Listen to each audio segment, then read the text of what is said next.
Coucou, me revoici, me revoilà, bienvenue sur la chaîne de l'univers de l'ange Cathy, toujours en ce mardi 6 septembre 2022. J'espère que vous allez bien depuis tout à l'heure. Bon, c'est vrai qu'il y a des partages de vidéos qui intéressent pas trop de personnes, voilà, en ce qui concerne les plantes et puis autre chose. C'est vrai que les personnes attendent dans l'inquiétude de tout ce qui est annoncé, de tout ce qui se dit, etc., etc., et tatati et tatata. Bon, bah, je vous ai trouvé un autre documentaire, je ne vais pas vous faire visionner. Alors, qui dit espion et agent, comment dire, secret au Moyen-Âge, peut dire aussi concombre, ploplo, titis, tete, voilà. Parce que j'ai fait des recherches pour les complots nanana, nanana, hein, en ce qui concerne le Moyen Âge. Je n'ai pas vraiment bien trouvé. Donc je continuerai mes recherches parce que si il a existé déjà des espions, des agents secrets au Moyen Âge, quelque part je ne veux pas dire que c'est du complot titiste, mais hein, c'en est pas loin non plus. Donc voilà, je vais vous faire écouter ça, j'espère que vous allez bien. Et comme promis, je viendrai donc ce soir. Voilà, voilà.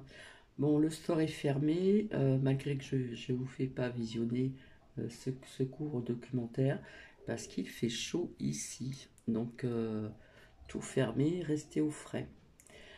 Donc eh bien, écoutez, je vous dis bonne écoute. Cela peut être intéressant parce on parle aussi quand même des personnes qui ont été connues donc, pendant le Moyen Âge. Voilà. Et en ce qui concerne ce mot que je vous ai dit, le second mot, après donc ces espions et agents secrets au Moyen Âge, comme je vous l'ai dit, il existait aussi des complots. Hein, d'accord? Je ne vais pas dire le mot entier. Allez, je vous laisse écouter.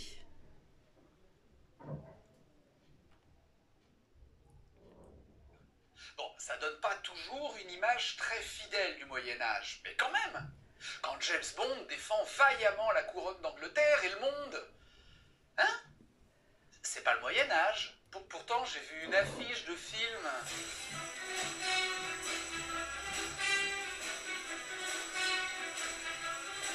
Quand l'excellentissime Simon de Tuilière, que je salue au passage, transpose ce cher 007 au, disons, 15e siècle, est-il crédible ou non? Je veux dire qu'un espion pendant la guerre de 100 ans, voire pendant tout le Moyen Âge, ça existait ou pas? Et si oui, il avait des gadgets et tout? Les jolies filles, le permis de tuer?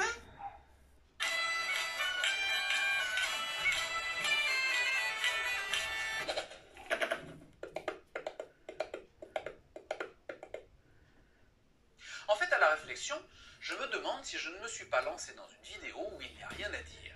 Bah oui, parce qu'il faut bien l'avouer, l'espionnage, ça existe depuis très très longtemps, et sans qu'il y ait eu d'interruption. Savoir ce que fait le voisin, et encore plus l'ennemi, c'est quand même la base. Et depuis la plus haute antiquité, on peut bien dire que l'activité a toujours existé. Faut le faire, hein? Mais bon, au niveau source, c'est pas simple. Bah oui, forcément. Un agent secret, bah, il est secret et n'est pas censé laisser de traces. Mais on entend quoi par espionnage en fait? C'est quoi ou qui un agent secret? On va déjà distinguer deux sortes de contextes. L'espionnage politique et l'espionnage militaire.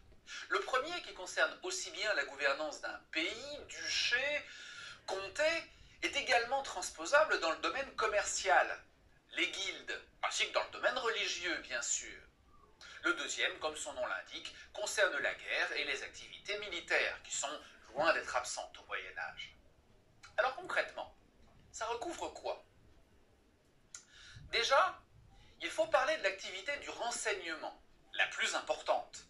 Car de tout temps, impossible de gouverner sans savoir. L'information, et ça n'a pas changé de nos jours, c'est le nerf de la puissance. Déjà, Aristote le disait, comme le rapporte le livre des Ruses, un traité de stratégie politique arabe de la fin du XIIIe siècle, « Ô roi, Ne commence pas une guerre de ton plein gré, quelle que soit ta puissance et la faiblesse de ton ennemi. Emploie les stratagèmes pour arriver à tes fins, car ils te permettront conquête la plus facile et la plus satisfaisante. On est là en pleine période des croisades et les Sarrasins s'estiment dépositaires du savoir grec. Au Moyen-Orient, comme en Occident, l'attaque frontale cède le pas à la ruse et au secret. Savoir, c'est la clé. C'est ce qui, de tout temps, permet d'anticiper les mouvements des ennemis, comme des alliés d'ailleurs, de ne pas être pris en défaut et d'être autant que possible en position de force. Louis XI, l'universel aragne, comme il fut surnommé, l'araignée qui tisse sa toile partout, en fera quasiment son credo. Sire, ce que j'ai à vous dire ne peut être entendu que de vous. N'oublions pas aussi qu'en cas de bataille ou de fuite, le GPS n'est pas encore totalement au point, on va dire, et on ne dispose pas de carte d'état-major. En bref, sans orientation, repérage et renseignements de tous ordres, on ne sait pas où on se trouve, ni où peuvent se trouver ennemis et renforts éventuels. Il est piège du terrain, comme une rivière empêchant la retraite, une hauteur permettant de se protéger, etc. La reconnaissance du terrain par les éclaireurs est primordiale, mais également l'infiltration en terrain inconnu pour connaître les positions des armées en présence, le soutien éventuel, la neutralité ou l'opposition de la population. Bref, tout ce qui pourrait éviter une déconfiture du type Crécy ou Azincourt. Ouais, les Français n'ont pas été très bons sur ce coup-là. On aurait pu éviter ça si on avait été plus malin et si l'info recueillie avait été utilisée correctement. Mais on va y revenir. Au-delà de la guerre, le renseignement permet de jauger voisins et partenaires, d'établir des alliances ou au contraire de changer d'allégeance, comme cela se fait très couramment dans le système féodal. Cela permet aussi tout simplement de gérer un État en sachant ce qui s'y passe. De manière officielle, mais pas besoin d'espionnage pour ça, mais aussi pour savoir ce qui se dit derrière son dos. Et puisqu'il y a le renseignement, bien évidemment, il y a également la désinformation. Et pas seulement pendant les croisades ou la guerre de Cent Ans. Ainsi, Grégoire de Tours raconte comment Clovis, en guerre contre Ragnacaire, roi de Cambrai, fait circuler la rumeur comme quoi Ragnacaire serait un vrai débauché. Il s'attache aussi deux de ses meilleurs conseillers en les couvrant de cadeaux. Ces agents doubles vont alors falsifier les rapports des éclaireurs de manière à minimiser la taille de l'armée de Clovis, qui va alors lui mettre la pâtée. Parlons aussi du patriarche de Constantinople, Nicéphore, au IXe siècle, qui intercepte des lettres turques et les renvoie à leur destinataire comme si de rien n'était, après les avoir falsifiées. Et je pourrais continuer longtemps avec des anecdotes comme ça.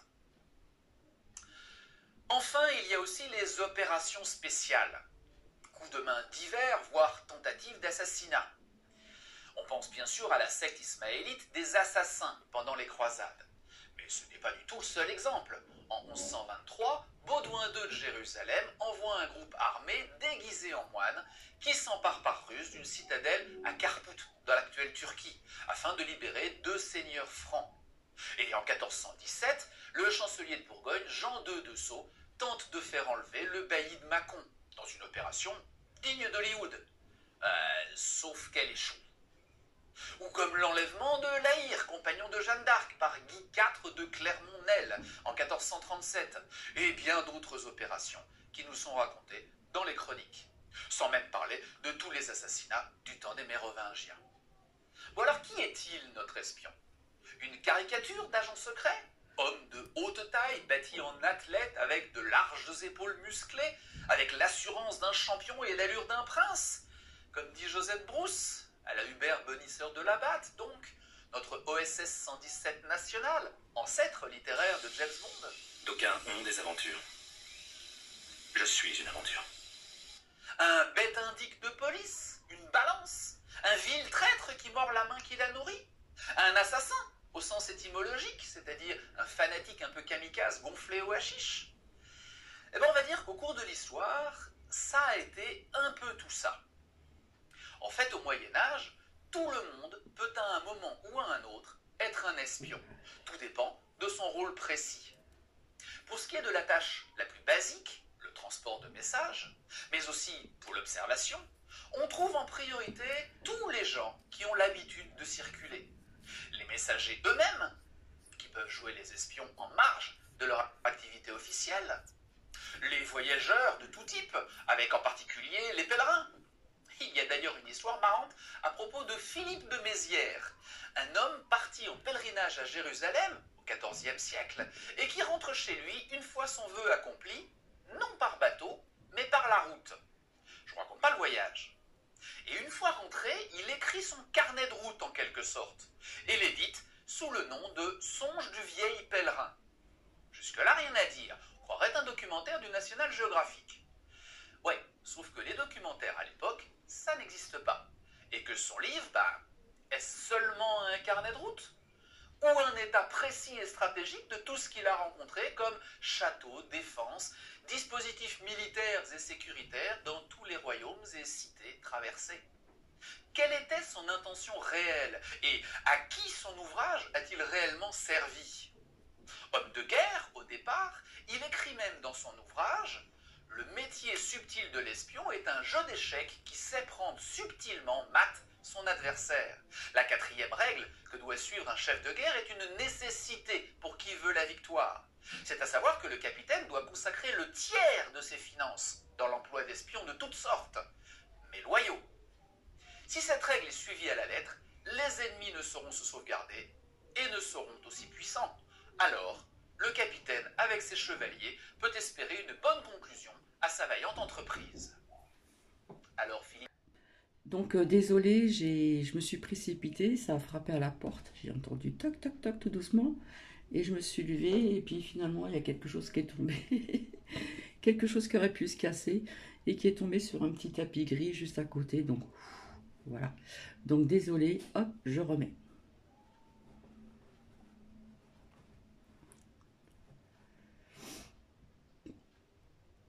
Agent et conseiller du roi de France. Et il ajoute d'ailleurs, il est indispensable que le rapport de ton espion soit fait si secrètement qu'aucune mention ne doit être entendue au sein de la cour royale, afin que les espions de tes ennemis, qui sont ou doivent être, si ton ennemi est sage, dans ta propre cour, conversant les uns avec les autres, ne puissent connaître les susdits espions et ne puissent être informés de leur rapport. Belle mise en garde, s'il en est, que le monde grouille d'espions de tout genre. Paysans venus apporter leurs denrées, ou impôts.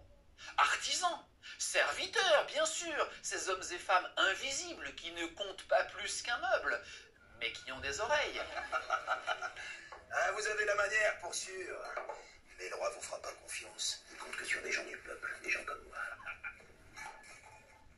Comme cette mendiante espionnant Charles de Blois lors du siège de Quimper, et à laquelle il avait fait l'aumône. Ah oui, parce qu'il n'y a pas que des hommes, évidemment. Les femmes aussi font de belles espionnes. Enfin, pas forcément belles dans le sens sexy et fatal. Ça, c'est à Hollywood.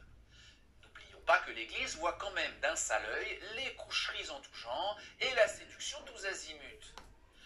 Mais à l'heure de l'amour courtois, les troubadours et ménestrels font aussi de très bons espions. Et qui peut dire de quoi on parle réellement lors des cours d'amour? Les femmes aussi entendent beaucoup de choses qui ne leur sont pas destinées, et elles ne sont pas toujours du côté de leur mari. Et puis, il n'y a pas que les dames de bonne famille dans le coup, les prostituées aussi. Pourquoi croyez-vous que Bohémond Ier de Tarente, au XIIe siècle, devant Antioche, fait expulser les prostituées du camp des croisés? Pour plaire à Dieu? Si la présence d'espionnes au sein du camp n'est pas certaine, mieux vaut ne pas prendre de risques. Ceci dit, il n'y a pas que sur l'oreiller que l'on peut entendre des confessions, et le clergé est loin d'être absent du monde des espions. Bon alors, qu'est-ce qui motive tous ces gens-là? Eh bien, il n'y a rien de nouveau sous le soleil. L'argent, l'idéologie, la coercition et l'ego, ce que les anglo-saxons appellent aujourd'hui maïs. On retrouve donc ce qu'on paye, en argent ou en terre, charges, bénéfices, mais aussi en remise de peine et oubli de l'échafaud. On retrouve les partisans, les fidèles, ceux qui se battent pour une conviction, une foi, une religion ou un pays. Ceux qu'on contraint en prenant leur famille en otage, par exemple, comme cette pauvre femme que la garnison de Châteaudun oblige à travailler pour le duc de Bourbon si elle veut revoir son mari en prisonnier. Et aussi, bien sûr, tous les insatisfaits de leur sort et ceux qui veulent se venger. Rien de nouveau, je vous le disais. Tous ces mécanismes fonctionnent très bien. Déjà, Végès, auteur romain très apprécié au Moyen-Âge, évoquait dans son traité de l'art militaire, de re militari en latin, les récompenses et punitions propres à motiver les espions. Et jusqu'à Christine de Pisan qui explique que le prince donnera de l'argent et promettra une grande récompense à son espion pour se garder de la trahison. Et en ces temps difficiles, pas besoin de fortune pour motiver les pauvres gens. Et puis, il y a les ambassadeurs, et toutes sortes de diplomates, bien sûr. Habitués des cours princières, rompus à l'exercice de la dissimulation et de la négociation, ils n'ont pas que des missions officielles. Et tout le temps qu'ils sont là, affichés ostensiblement au vu et su de tous, ils agissent également dans l'ombre, aptes à approcher les plus puissants, entourés de leurs propres cours, nombreuses, ils voient, entendent, comprennent beaucoup de choses, et peuvent retourner des convictions, subornés serviteurs et proches de la cour ennemie. Ce sont des ecclésiastiques, des nobles, comme ces missi dominici mis en place par Charlemagne, mais aussi des marchands qui, par nature, sillonnent le monde et pénètrent partout. Après tout, comment les Vikings ont-ils réussi à s'imposer si vite entre les 9e et 11e siècles? Parce que c'était des guerriers redoutables? Oui, sans doute. Mais n'oublions pas que c'était avant tout des marchands, présents dans toute l'Europe, jusqu'à Constantinople, et bien habitués à remonter l'information à propos des zones riches et profitables à piller. Bon, alors quels sont les outils de notre espion? D'abord, la dissimulation, évidemment, que ce soit en utilisant des personnes insoupçonnables ou en déguisant des agents.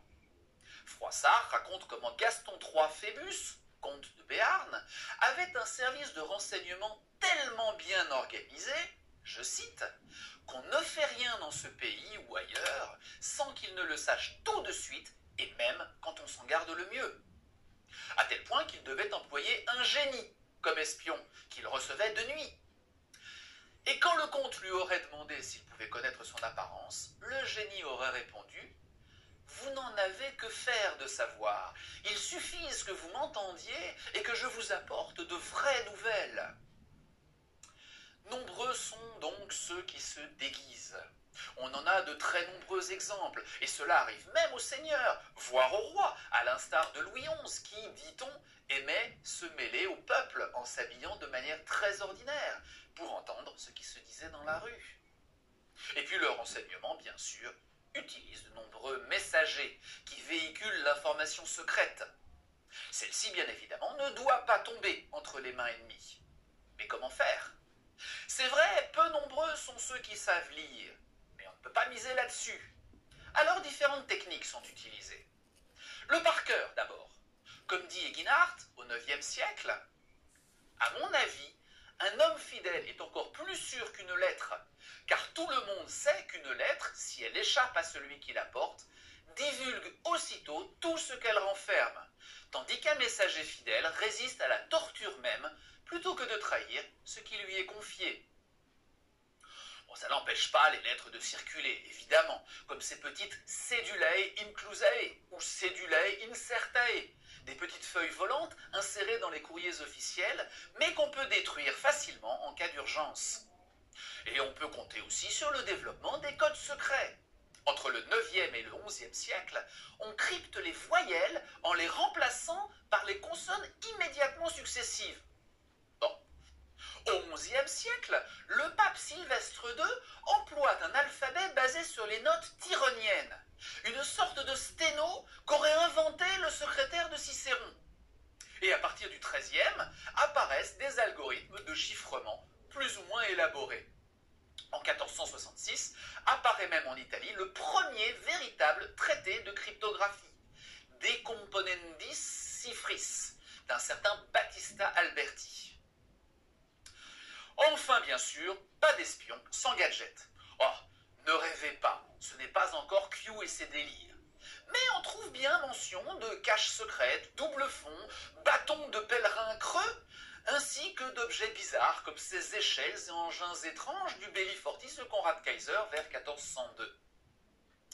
Alors, que risque l'espion, l'agent double, l'agent secret?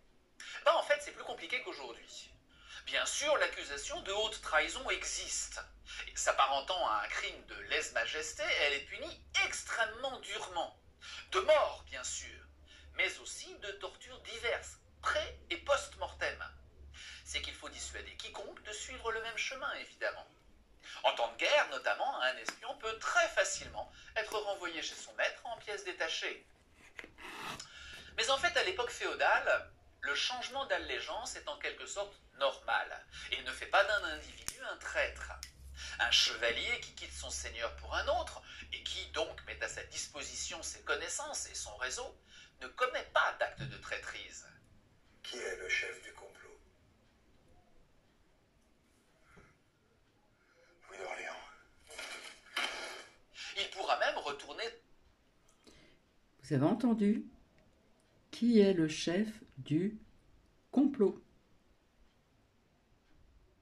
sa veste plusieurs fois, au gré des occasions, comme Renaud de Damartin, ami de Philippe Auguste, mais qui sera fidèle à la France ou à l'Angleterre au gré du vent. Ainsi, des comploteurs de toutes sortes sont très couramment pardonnés. Dans la noblesse, bien sûr, mais pas seulement. Après tout, parfois, la faute n'est pas bien grande, et un simple pèlerinage ou un bannissement peuvent suffire. Et puis la faute n'est pas tellement mise en regard du degré d'impact de la trahison sur la personne trahie, mais plutôt sur l'effet que cela peut avoir sur l'âme de l'espion. Et oui, dans une période religieuse, ça compte énormément. Alors, la confession elle-même, l'aveu, est déjà un facteur de pardon. Et s'il faut employer la torture pour cela, eh bien, c'est pour le bien de son âme, non? Pas pour des questions bassement terrestres, bien sûr. Bref, il y a tout un cadre de lois civiles et religieuses qui permettent d'évaluer la faute et de la punir. Parfois relativement doucement, finalement, ou pas du tout. Bon, et puis qui dit espionnage dit contre-espionnage. Car si les espions sont partout, on cherche évidemment à s'en prémunir. Comme Bohémond Ier de Tarente, dont je parlais tout à l'heure, qui ne fit pas que virer les prostituées de son campement, mais qui, nous dit Sébastien Mamreau dans les passages d'outre-mer, demanda à ses cuisiniers de préparer pour lui et ses officiers un lot d'espions turcs récemment arrêtés. Et alors qu'on les rôtissait, il fit courir le bruit par ses serviteurs qu'on améliorait l'ordinaire en mettant les espions à la broche. À la suite de quoi, je cite, « Les espies qui allaient avec la grande multitude du peuple pour voir cette grande merveille en furent épouvantés. » Et curieusement, le camp se vida de tous les espions restants. Intox manipulation, mais surtout contrôle et vigilance. On n'entre pas dans une cité comme cela, on n'approche pas les personnes ou les lieux stratégiques comme cela. Les portes sont surveillées par des gardes physionomistes qui connaissent leurs concitoyens et repèrent facilement les individus louches et les étrangers. Les auberges et tavernes également. Un couvre-feu est instauré pour éviter que n'importe qui se promène n'importe où, n'importe comment, etc. Il existe même des services dédiés, comme le Bureau des Affaires Barbares à Byzance, chargé du recueil d'informations sur les peuples qui entourent l'Empire et de se prémunir contre leurs propres actions. Et il y a bien sûr des services équivalents en Occident. Oui, mais alors, si l'espionnage était aussi répandu, si des ouvrages en font état et soulignent leur importance, de Végès à Christine de Pisan, en passant par le Jouvencel de Jean de Bueil, s'il existait autant d'espions et d'agents potentiels, en plus de ceux dont c'était véritablement le métier, experts en dissimulation ou personnes intouchables, comment se fait-il donc qu'il y ait eu autant d'échecs si manifestement évitables que Poitiers, Crécy, Oisacourt et autres? Eh bien tout ça, c'est à cause du fichu honneur de la chevalerie. Ben oui, il n'est pas honorable de gagner une bataille en sachant au départ où sont les pièges. Pendant longtemps, il a été considéré que c'était plus ou moins dégradant que d'épier, espionner, de chercher à savoir. À vaincre sans péril, on triomphe sans gloire, comme dit Don Gomez, le père de Chimène, à Rodrigue, El Cid Campeador. Si Jean Ier, roi de France, est surnommé le Bon, c'est parce qu'il est bon à la guerre, fort au combat. Pas parce qu'il brille par sa subtilité et sa stratégie. Ça coûtera d'ailleurs très cher à la France après sa défaite de Poitiers. Et il faudra véritablement attendre Louis XI pour que l'espionnage et le renseignement aient en France l'importance stratégique qu'ils méritent. À la toute fin du Moyen-Âge. Alors, j'ai trouvé autre chose, mesurer le temps au Moyen-Âge. Donc, je ne sais pas si ça va vous plaire ou pas. Je continue, voilà, je découvre des choses et puis des petits documentaires. Donc, je vous laisse écouter si vous voulez suivre la suite, c'est-à-dire mesurer le temps au Moyen-Âge. Longtemps, ça veut dire quoi exactement? La notion d'heure, de jour, année, siècle? Aujourd'hui, avec une bonne montre à quartz, c'est facile. Mais vous imaginez un chevalier dire à sa dame rendez-vous à 3h moins le quart, hein? Alors, durant les 1000 ans qu'ont duré le Moyen-Âge, comment mesurait-on donc le temps?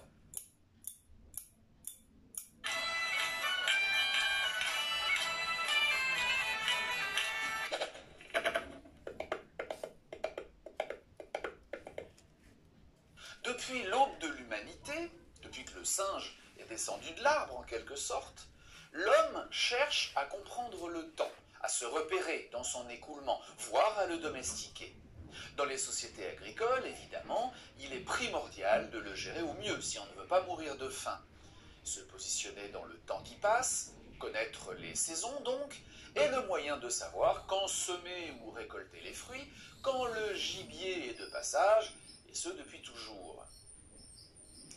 La rotation de la Terre est donc pendant très longtemps, jusqu'à l'invention de l'horloge atomique après la Seconde Guerre mondiale, l'étalon, la référence du temps qui passe.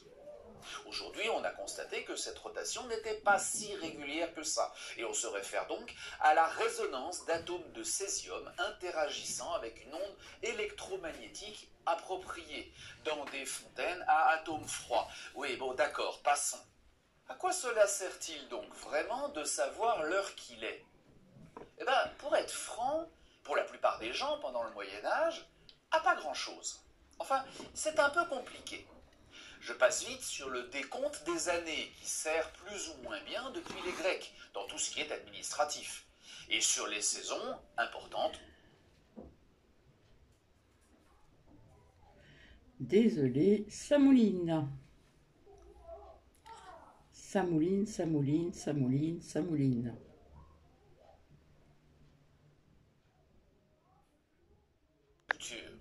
Et même avant, dans la mesure où les migrations des nomades préhistoriques étaient évidemment liées à la présence de gibier, liées elles-mêmes aux saisons. Au Moyen-Âge, il est évidemment important de suivre les temps de la nature si on ne veut pas mourir de faim. Ça, c'est assez facile à comprendre. Mais le découpage des journées en heures, ça vient d'où? Le mot heure lui-même, d'ailleurs, ne veut pas dire une période de 60 minutes, 3600 secondes, telles qu'on les conçoit aujourd'hui. Initialement, hora, en latin, signifie une période de temps. Ça peut être un 12e de la journée, tout autant qu'une semaine ou une saison. Les Grecs et les Romains, pourtant, vont adopter l'heure babylonienne, c'est-à-dire le découpage d'une journée, c'est-à-dire entre le lever et le coucher du soleil, en 12 parties égales. Et ça, c'est Hérodote, au 5e siècle avant Jésus-Christ, qui nous le dit. Accessoirement, les Babyloniens comptaient en base 60. Ouais, ça paraît bizarre, mais 60, c'est bien. C'est divisible par plein de trucs, peut même compter sur ses doigts, en comptant avec le pouce les 12 phalanges des grands doigts de la main. Et puis, le mois lunaire dure environ 30 jours, la moitié de 60, c'est pratique. Et du coup, l'année de 12 mois lunaires fait 360 jours. Génial, non? Tout tourne autour des multiples effractions de 60. Pour compenser les jours manquants entre l'année solaire et l'année lunaire, bah, pas de problème, il suffit d'ajouter 30 jours tous les 6 ans. Et ça ne sert pas qu'à mesurer le temps qui passe. Les angles aussi, sur le cercle trigonométrique, qui fait 360 degrés. Du coup, il est facile de comprendre pourquoi les heures durent 60 minutes, qui font elles-mêmes 60 secondes. Tout ça, c'est à cause des Babyloniens et des Chaldéens, il y a quelque chose comme 4000 ou 5000 ans.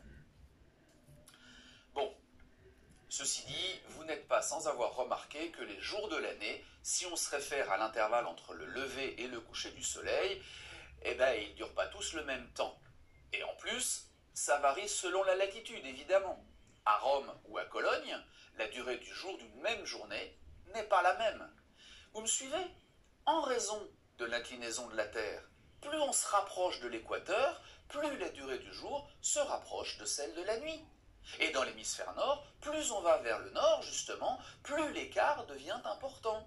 Du coup, à Strasbourg, par exemple, une heure antique varie entre 40 et 80 minutes modernes. Tandis qu'à Édimbourg, elle durera de 30 à 90 minutes. Pour 53 à 67 minutes à Abou-Simbel ou à Souan. Incompatible avec notre précision moderne.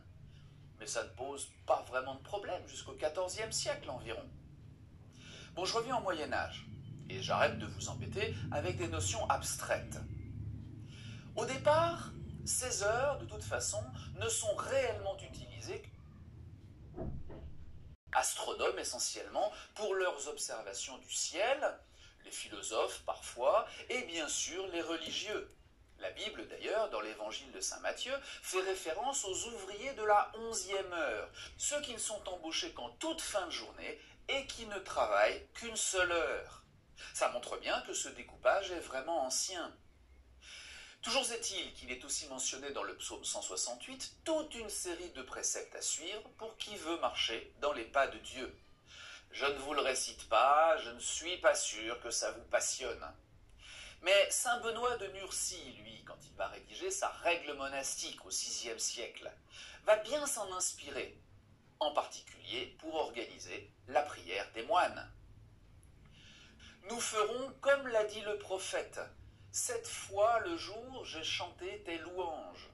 Nous remplirons ce nombre sacré de 7, si nous nous acquittons des devoirs de notre service, à laude, prime, tierce, sexte, none, vêpres et complis. Car c'est de ces heures du jour que le prophète a dit « 7 fois le jour, j'ai chanté tes louanges ». Tandis que, au sujet de l'office de la nuit, il s'exprime ainsi « Je me levais au milieu de la nuit pour te louer ». Louons donc notre Créateur des jugements de sa justice, en ces heures-là, à savoir laude, prime, tierce, sexte, none, vêpres, complis. Lui offrir nos louanges. Les monastères actuels suivent encore, pour la plupart, la règle de saint Benoît et participent à ses offices. Vigile, entre minuit et le lever du jour. On les appelle aussi matines, vous savez, celles que doit sonner frère Jacques. Laude, à l'aube. Prime, après le lever du soleil, 1 heure après, normalement, comme son nom l'indique. Tierce, avant midi, normalement 3 heures après le lever du soleil. Sexte, à la 6e heure, donc, vers midi. None, la 9e heure, dans l'après-midi. Vêpres, avant le coucher du soleil. Et complis, après le coucher du soleil. Ces offices, normalement, devaient être suivis par tous les moines, mais aussi de préférence le plus grand nombre, tous ceux qui veulent être de bons chrétiens, d'où la présence de ces fameux livres d'heures utilisés par les rois et les princes et dont il nous est resté de magnifiques exemplaires enluminés. Et comme personne n'a de montre, il faut bien prévenir les moines et les autres que c'est l'heure. Alors on sonne les cloches, ce qui permet à tout le monde de suivre le temps qui passe, en ville comme à la campagne. Alors oui, mais non. Ça, c'est surtout plus tard, au XVIIe siècle, XVIIIe siècle, et après, quand les cloches commencent à se répandre. Parce qu'au Moyen-Âge, il n'y a pas de cloche partout, loin de là. Une belle cloche en bronze qui sonne fort et s'entend des lieues à la ronde, Ça coûte horriblement cher et on n'en trouve ni dans chaque église de campagne, ni même dans chaque prieuré ou monastère isolé. Alors on s'en passe, ou on utilise un carillon, moins sonore et moins cher, qui permet de diffuser plusieurs mélodies selon le type d'appel, et qui suffit pour appeler les moines. On a aussi voulu voir dans la règle de Saint-Benoît la première organisation quasiment capitaliste du temps de travail, bien réglée, stricte, contraignante même. Alors qu'en fait, au Moyen-Âge, l'horaire n'a rien de strict. Je veux dire qu'à un endroit ou à un autre, on s'accommode des contraintes du lieu et que les offices peuvent se passer à des horaires très différents. Tiens, c'est par exemple comme ça, pour faciliter le temps de travail et ne pas l'interrompre à tout bout de champ, c'est le cas de le dire, que nonne, l'office de l'après-midi, s'est de plus en plus rapproché de sexte jusqu'à se placer à midi. Nonne, midi, ça ne vous dit rien? Bah oui, noon, midi en anglais, ça vient bien de là. Ces temps liturgiques vont donc bel et bien rythmer la vie de tout un chacun jusqu'à pénétrer le vocabulaire et les habitudes civiles. Le temps de l'Église, comme dit Jacques Le Goff, va laisser la place au temps des marchands. Et là, on va reparler de capitalisme, forcément, et de philosophie un peu aussi, désolé.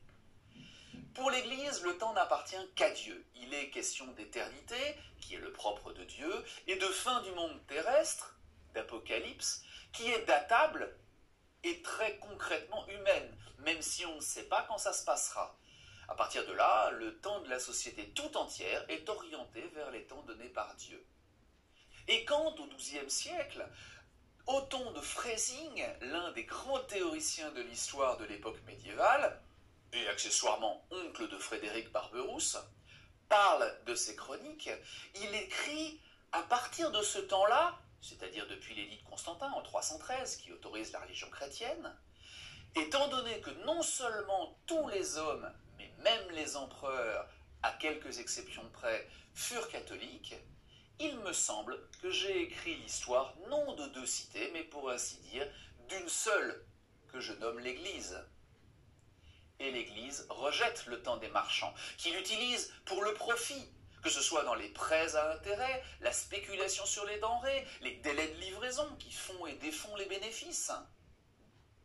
Mais cette même prise de conscience d'Othon marque bien un changement progressif de conscience et d'utilisation du temps par les princes et les cités, dans un but politique et administratif, déjà, mais aussi quand la technologie le permettra à partir du XIVe siècle, pour définir un temps universel où l'heure est partout la même et où, dans un but professionnel, horaire et durée sont harmonisés. Quand, en 1355, le gouverneur royal d'Artois autorise les gens d'Aire-sur-la-Lys à construire un beffroi dont les cloches sonneront les heures des transactions commerciales et du travail des ouvriers drapiers, c'est bien la démonstration d'un temps unique pour tous et d'une harmonisation de la vie sociale sur le même horaire. Certains verront dans cette horloge communale un instrument de domination économique, sociale et politique des marchands qui régentent la commune. Les débuts de l'organisation du travail annoncent lointaines du taylorisme, du capitalisme et de la lutte des classes. Le temps se laïcise. Bien sûr, une telle révolution ne se fera pas sans heurts, mais on va en reparler. Bon, mais tout ceci ne nous dit toujours pas quelle heure il est en fait. Comment savoir? En écoutant les cloches, quand elles existent. Oui, ok. Mais frère Jacques, comment sait-il que c'est l'heure, lui? Vous m'étonnez qu'il continue de dormir sans réveil matin. Au début, dans les premiers temps, je veux dire bien avant le Moyen-Âge, on utilise un gnomon. Qu'est-ce que c'est? Un simple bout de bois planté dans le sol et dont on observe la course de l'ombre. Basique mais efficace. Un cadran solaire, quoi. Enfin, pas tout à fait, parce que vous avez sûrement remarqué que sur un cadran solaire, la tige, ça s'appelle le style, est inclinée. Et ce n'est pas pour faire joli, mais pour compenser la latitude de l'endroit où on se trouve et avoir une ombre régulière. Plus sophistiqué que vous ne le pensiez, hein? Et du coup, facile à fabriquer et à utiliser, le cadran solaire va se répandre partout et rester en usage très très longtemps, largement après l'invention de l'horloge, qu'ils servaient à régler. Les cadrans firent même l'objet d'une science, la gnomonique, une branche de l'astronomie qui connut son apogée au XVIIIe siècle, et d'un art exercé par les cadraniers, à la fois artistes et possédant un minimum de connaissances telles que la cosmographie ou la trigonométrie, comme demandé notamment dans certains traités arabes. Enfin, on ne va pas se mentir, il y a une très grande différence au Moyen-Âge entre le monde islamique, dont les prières sont directement liées à la course du soleil et nécessitent des mesures très précises, et l'Occident qui se contente de cadrans très simples jusqu'au XIVe siècle, quand ils deviennent les talons de réglage des horloges mécaniques. Mais ce qui est génial avec les cadrans solaires, c'est qu'on en trouve même de portatifs, comme ces cadrans de berger, constitués d'un cylindre d'une dizaine de centimètres de hauteur, sur lequel figurent des courbes horaires, variables selon les saisons et dépendant de la latitude évidemment, et d'une lame métallique rétractable faisant office de gnomon ou de style. Pour lire l'heure, il faut d'abord faire tourner la lame sur le dessus du cylindre, de façon qu'elle soit placée en face de la date du jour, puis tenir le cylindre bien verticalement, et enfin orienter le cylindre vers le soleil, de façon que l'ombre de la lame soit verticale, et donc aussi mince que possible. Bon, là, il n'y a pas de soleil. L'extrémité de l'ombre de la lame, sur le cylindre, se trouve alors sur une courbe solaire, correspondant à l'heure solaire du moment, celle-ci permettant, après correction, d'obtenir l'heure légale officielle. Simplissime, non? L'ancêtre de la montre, quoi. Ah, j'espère que vous me pardonnerez de ne pas vous parler des bagues solaires qu'on voit souvent sur les fêtes médiévales. Mais elles ont été inventées après le XVe siècle. Alors bon, c'est comme si je vous parlais de ces cadrans solaires munis d'une loupe concentrant les rayons du soleil, de façon à ce qu'à midi pile, cela allume la mèche d'un canon, prévenant donc automatiquement tout le monde de l'heure qu'il est. Rigolo! Mais 18e, donc pas médiéval, alors je passe. Mais tous ces cadrans solaires, comme leur nom l'indique, ont un gros défaut. Ils ne fonctionnent que s'il y a du soleil, donc ni la nuit, ni quand il fait gris et pluvieux, ce qui peut arriver parfois en Bretagne, Normandie, dans le Nord, en Angleterre et ailleurs. Hein? Ouais, je suis en manque de soleil là, alors bon, je me venge. Bref, quand il n'y a pas de soleil, autant utiliser une clepsydre. Vous voyez ce que c'est? Une simple jarre percée d'un petit trou qui laisse lentement s'écouler l'eau. Il suffit alors de graduer les niveaux d'eau en fonction de l'heure qu'il est. Il y en a de plus sophistiqués que ça, qui vont même jusqu'à actionner des mécanismes faisant sonner des cloches. Mais en gros, c'est le principe. Facile à construire et à utiliser, il y en a partout, et la plus ancienne qu'on a retrouvée a été découverte à Karnak, en Égypte, et date environ 1400 ans avant Jésus-Christ. Elle peut donner l'heure, une fois bien réglée, mais est aussi utilisée pour des durées, comme les plaidoiries des avocats, les tours de garde, et bien sûr, elle fonctionne la nuit. Oui, mais elle est sensible aux intempéries, et notamment au gel. On ne peut plus l'utiliser l'hiver. Que faire? Réfléchissons. Et si on remplaçait l'eau par quelque chose de fluide, mais qui ne gèle pas? Je ne sais pas moi, tiens, du sable par exemple. Un sablier, finalement, ce n'est qu'une clepsydre améliorée. Les premiers apparaissent sans doute vers le XIIIe siècle, on n'est pas très sûr, mais ils deviennent alors le véritable symbole du temps qui passe, à tel point qu'on le retrouve dans de nombreuses œuvres d'art, et jusqu'au curseur de nos ordinateurs, comme invite à patienter. Parlons aussi de la bougie des heures, si vous voulez. Utilisée surtout dans le cadre religieux, gros consommateur de cierges, c'est un peu le même principe que la clepsydre, sauf que ce n'est pas l'eau qui coule, mais une flamme qui consume la cire de la bougie. Des anneaux réguliers indiquent alors l'heure ou le temps écoulé. Bien sûr, la et la bougie à ne pas brûler trop vite, ni trop lentement. La cire à ne pas couler sur le côté, et on ne peut pas placer la bougie en extérieur sous peine qu'elle ne s'éteigne. Ah oui, et puis aussi, la cire au Moyen-Âge, ça coûte horriblement cher. Et à part ça, ça marche bien. D'autres outils existent également au Moyen-Âge pour déterminer l'heure. Les astrolabes, utilisés par les marins notamment, qui, à l'aide du soleil ou des étoiles, donnent entre autres la position GPS de l'utilisateur, ainsi que l'heure de lever et de coucher du soleil ou d'une étoile à une date donnée. Mais surtout, et c'est ce qui nous intéresse ici, qui permet de lire l'heure de jour comme de nuit. Il y a aussi un autre instrument qui ressemble un peu et qui fonctionne globalement sur le même principe, le nocturlabe ou nocturnal. C'est quoi ce truc? Eh bien, une espèce d'astrolabe simplifié qui donne l'heure à l'aide des étoiles, la nuit donc, comme son nom le laisse entendre. Autant l'astrolabe est très ancien et date de l'Antiquité, autant le nocturlabe aurait été inventé au Xe siècle par Gerbert d'Aurillac, pape sous le nom de Sylvestre II. Et on a aussi une description par Raymond Lulle au XIIIe siècle. Enfin, on ne va pas se mentir, ça reste des objets difficiles à fabriquer, donc coûteux, et surtout qui ne sont pas utilisés par le premier venu, mais par des experts, marins chevronnés ou savants. Et puis enfin, comme je l'ai dit plus tôt, à partir du XIVe siècle, commencent à apparaître les horloges mécaniques.